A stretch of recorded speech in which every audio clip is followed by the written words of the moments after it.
This time on building terminology, roof struts. So roof struts provide support to some roof members, mainly the underpurlins. However, they can also be used to support the ridge boards and the hip and valley rafters. So the struts, as I said, mainly supporting the purlin. So here's our purlin running, or underpurlin running along here, and going down onto, in this case, some strutting beams. We have our struts, and these are set up as a fan strut. And if I zoom around, all I've got is fan struts in this case, supporting the underpurlin.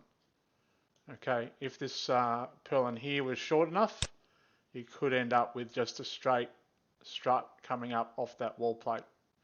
So that's our struts coming up off our strutting beam or off our internal walls, supporting our purlin, our underpurlin. If you like this video, please hit the like button and subscribe to my YouTube channel. And you can also follow me on Facebook.